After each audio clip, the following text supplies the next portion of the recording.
प्रथमेश जी महाराष्ट्र से। राधा वल्लभ श्री हरिवंश महाराज जी, आपके चरणों में कोटि कोटि प्रणाम।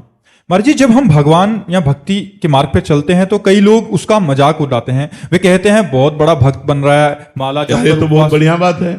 अगर कोई कहे बहुत बड़ा भक्त बन रहा है तो भगवान से जोड़ दिया कि नहीं, बुरा तो नहीं कहा, अच्छा ही कहा, तो हमें बुरा क्यों लगे यार? जब हम भक्त हैं तो बुरा क्यों लगे? अगर कहते बहुत बड़ा भक्त है तो हमें खुशी होना चाहिए। तुम्हें कोई कहे बहुत बड़े आदमी हैं पीछे से, तो कैसा लगेगा आपको? आपके पीछे से कोई कहे आप इनको जानते बहुत बड़े आदमी हैं, तो आपको अच्छा लगेगा ना? तो हमारा संबंध भगवान से वो व्यक्त करने की, बहुत बड़े भक्त हैं तो हमें अच्छा लगना चाहिए कि हमारा संबंध जो भगवान से है, तो हम बड़े के हैं तो बड़े तो ही हैं। इसमें हमें सोचना क्या, इसमें परेशानी क्या? हमारी सोच लगती कि हमारा उपहास कर रहा है, बस इसी सोच को बदलना है। देखो, आपके अगर निगेटिव विचार रहेंगे तो अच्छी बात में भी दुख मिलेगा, अगर पॉजिटिव रहे तो बुरी बात में भी। जैसे अब हमें कोई गाली दे तो पहले हम उसे सुनेंगे, विचार करेंगे, और अगर अपने अंदर कोई पाखंड, कोई ड्रामा, कोई नाटक लगा तो लगेगा भगवान इस रूप में मुझे सावधान कर रहे हैं, मुझे अपना सुधार करना चाहिए। और यदि लगा कि हमारे अंदर कोई गलती नहीं फिर भी हमें ऐसा कह रहा है तो हम उसे पागल मानकर चल देते हैं कि ये तो इसके विचार का स्वरूप है, इससे हमें क्या लेना देना। तो यदि कोई हमारा उपहास करता है, हमारी निंदा करता है, तो हमें देखना चाहिए वो गलती हम में तो नहीं है, अगर नहीं है तो हम उसे पागल मान। बातुल भूत विवश मतवारे, ते नहीं बोले ही बचन विचारे, तिनकर कहा सुनी नहीं काना।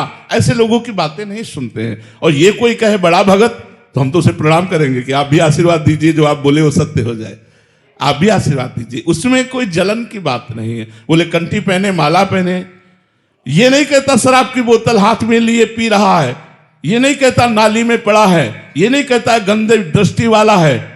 जो माला पहनकर चलेगा, जो भजन करेगा, उसको कहेगा माला पहन के चल रहा है, तो अच्छी बात है ना। हमको गाली तो नहीं दे रहा, माला तो पहने ही है, कंठी तो पहने ही है, तिलक लगाए हैं, वही बात वो कह रहा, हमें क्या परेशानी? बोले बड़ा भारी तिलक लगाए, देखो माला पहले बड़ा भगत बनता है, तो उसको प्रणाम करना चाहिए, हमें बुरा क्यों लगना चाहिए? क्योंकि कोई बुरी बात नहीं। महाराज जी, क्या होता है, अधिकतर 100 में से 95 जने वैसे हो गए हैं, तो 4-5 जने जो होते हैं उनको बहुत ज्यादा मतलब महाराज जी मजाक बना देते हैं उस चीज का। नहीं, मजाक मत बनो, आप पुष्ट बनो, आप पुष्ट बनो। वो गलत आचरण में 95 लोग चल रहे हैं, 5 लोग अच्छे आचरण पर चल रहे हैं, तो 5 लोग 50,000 के बराबर हैं। उनमें इतनी सामर्थ्य, अच्छे मार्ग में चलने वालों में बल होता है, तो वो उनकी उपहासमयी वृत्ति का सहन करना ही उपाय है, उसे चुपचाप सहन कर ले। हाँ, कह रहे हैं कि इन्होंने लिखा है कि क्या होगा तेरे जप करने से, माला पहनने से, तीर्थ यात्रा करते, तेरे को क्या मिल जाएगा, क्या मिल गया? हाँ चलो, गंदे आचरण करने से, पार्टी करने से, दुनिया का नौटंकी नाटक करने से क्या होगा? क्या होगा? इससे दुर्गति होगी। और माला जपने से क्या होगा? सदगति होगी। आज हमारा शरीर पूर्व प्रारब्ध से युक्त है। हो सकता है कि आज मैं भजन कर रहा हूं, मेरा बुरा प्रारब्ध चल रहा हो, तो मुझे दुख भोगना पड़ेगा भजन करते हुए। हो सकता है तुम बुरा आचरण कर रहे हो लेकिन तुम्हारे पुण्य चल रहे हैं, तुम्हें सुख भोगना पड़ेगा उस समय तक।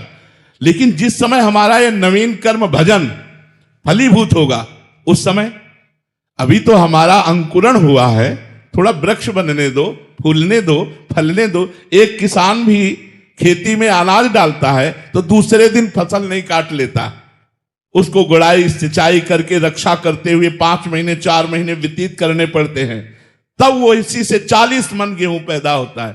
1 मन डालने पर 40 मन पैदा होता है। ऐसे ही आज तुम भजन कर रहे हो, लोगों को उपहास करने दो, कल तुम्हारे भजन का जब फल आएगा तो उपहास करने वालों को तो दुर्गति होगी और तुम भगवान के कृपा पात्र बनकर सदगति को प्राप्त होगे। इसलिए चिंता मत करो, जहां कोई उपहास करे उसे सह लो। अगर सह लोगे तो महान बन जाओगे, और लड़ पड़ोगे या ऐसा मान गए कि तो तिलक ही नहीं लगाना, कंठी ही नहीं पहनना, क्योंकि लोग उपहास करते, तो फिर तुम भक्त ही क्या रहे, फिर तुम्हारी सच्चाई ही क्या रही? तुम तो कच्चे पुरुष हो, भगवत मार्ग के लायक ही नहीं हो यदि तुम्हारे अंदर ये बल नहीं। एक बार सम्राट अकबर आगरा आया, आगरा में उसकी बैठक थी, तो बड़े बड़े राजा लोग सब बैठे हुए थे। सम्राट तो राजाओं के ऊपर होता है, तो देखा कि हर राजा लगभग तिलक लगाए और कंठी बांधे हुए था।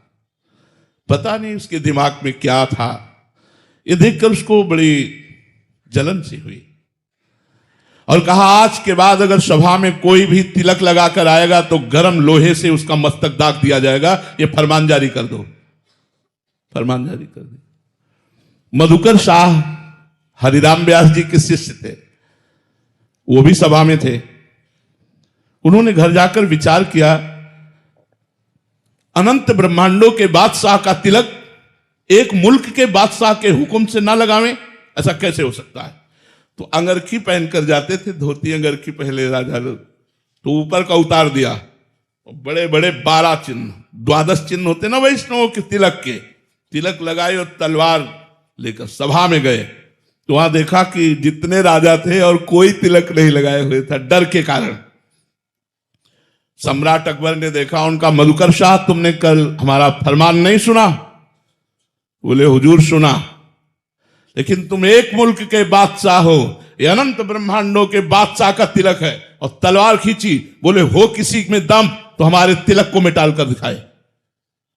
कांप गया अकबर, उस समय मानो नरसिंहावेश हो मधुकर शाह को, कांप गया और कहा वाह वाह वाह वाह मधुकर साहब वाह, हम यही देखना चाहते थे कि सच्चाई में तिलक कौन लगाता है, यह भक्ति का नाटक है या तिलक है। और राजी कर लिया मधुकर शाह को।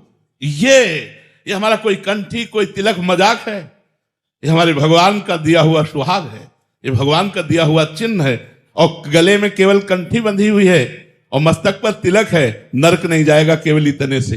तुलसी जी की बड़ी महिमा वर्णन है भक्तमाल जी में और भी कई ग्रंथों में। अगर तुलसी जी गले में बंधी है वो नरक नहीं जा सकता। और जो तुलसी बांधता है, हम कहते 100 बार ही सही, वो रामकृष्ण हरि तो बोलेगा बोलेगा, जरूर बोलेगा, चाहे 100 बार ही सही, निश्चित जीव का परम कल्याण है। इसलिए सबसे प्रार्थना है, आप किसी के उपहास को अपने हृदय में मत लीजिए, हृदय को भगवान नाम से भरिए और सहनशील रहिए, और इस जन्म में चूक ना हो जाए, ये जन्म व्यर्थ ना चला जाए। इसलिए प्रार्थना है, राधा राधा रटिए, जितना समय मिले उतना, चलते फिरते उठते बैठते जब बन सके राधा राधा रटिए। आपका चिंता शोक भय दुख निश्चित दूर हो जाएगा, जन्म मरण का चक्र नष्ट हो जाएगा। ये जीवन बड़ा अलभ्य जीवन, दुर्लभ जीवन कहा गया है। इसकी दुर्लभता भगवान का नाम जपने से है, भगवान से जुड़ने से है।